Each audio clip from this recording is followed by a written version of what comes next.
Assalamualaikum warahmatullahi wabarakatuh. Perkenalkan, nama saya Farina Putri dengan NPI 12122000272. Di sini saya ingin menyampaikan tentang bentuk-bentuk kekerasan pada anak.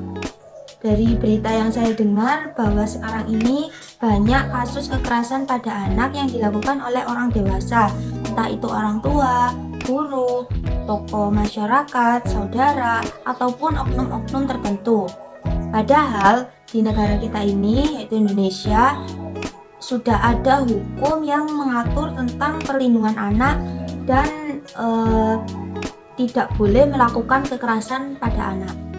Adapun tujuan dari pembahasan ini yaitu untuk meningkatkan kesadaran akan pentingnya melindungi anak-anak dari segala bentuk macam kekerasan.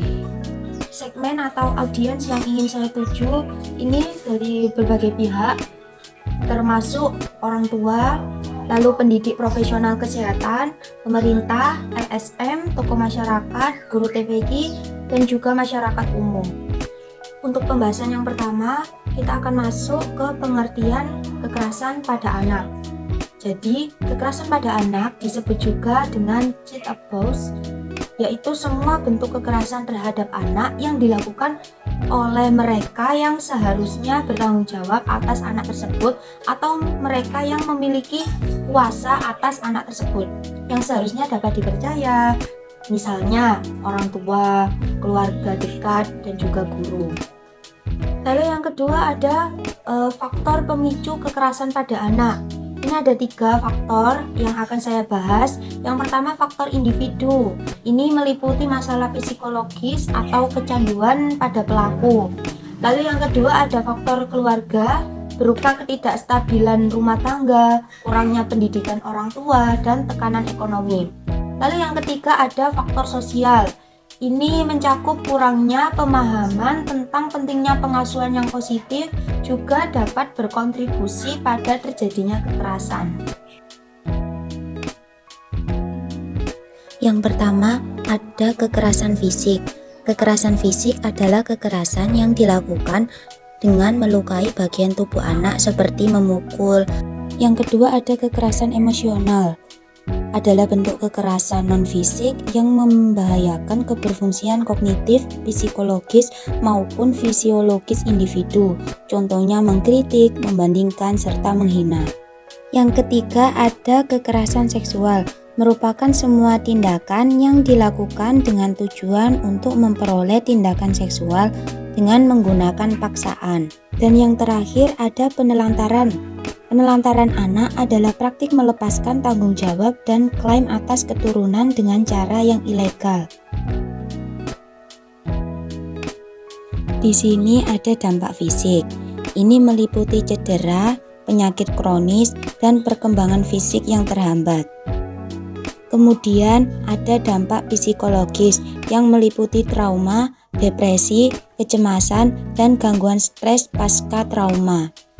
Lalu yang terakhir ada dampak sosial dan perilaku. Kekerasan juga dapat berdampak pada perilaku dan hubungan sosial anak seperti kesulitan berinteraksi, perilaku agresif, dan masalah akademik. Ada beberapa metode yang bisa kita lakukan untuk mencegah terjadinya kekerasan pada anak. Yang pertama ini ada metode pendidikan dan kesadaran, yaitu memberikan pendidikan kepada orang tua, pendidik, dan masyarakat tentang tanda-tanda kekerasan pada anak. Lalu seperti apa dampaknya, serta cara mengatasi dan mencegahnya. Nah, yang kedua ini ada intervensi diri, yaitu membuat program intervensi dini yang efektif untuk mendeteksi dan menangani kasus kekerasan pada anak secepat mungkin. Lalu melakukan kolaborasi antara lembaga pemerintah, LSM, pusat kesehatan, dan sekolah. Ini sangat penting dilakukan. Metode yang ketiga yaitu dengan konseling dan dukungan psikologis. Menyediakan layanan konseling dan dukungan psikologis bagi anak-anak yang menjadi korban kekerasan serta bagi pelaku untuk mencegah terjadinya pengulangan kesalahan perilaku tersebut. Lalu yang keempat, yaitu yang terakhir ya, ini ada penguatan hubungan keluarga, yaitu mendorong pembentukan hubungan yang sehat antara anggota keluarga dengan meningkatkan komunikasi yang terbuka, rasa percaya, dan keterlibatan aktif dalam kehidupan anak. Dari yang telah saya sampaikan, di sini dapat disimpulkan bahwa mengatasi kekerasan pada anak memerlukan pendekatan holistik yang melibatkan berbagai pihak dan strategi yang beragam. Dengan kesadaran yang lebih baik, intervensi dini yang efektif, lalu dukungan psikologis, dan penguatan hubungan keluarga, kita dapat menciptakan lingkungan yang aman dan mendukung bagi anak-anak untuk tumbuh dan berkembang. Hal ini tidak hanya akan memberikan perlindungan bagi anak-anak saat ini, tapi juga akan membentuk masyarakat yang lebih sehat dan berkelanjutan di masa depan.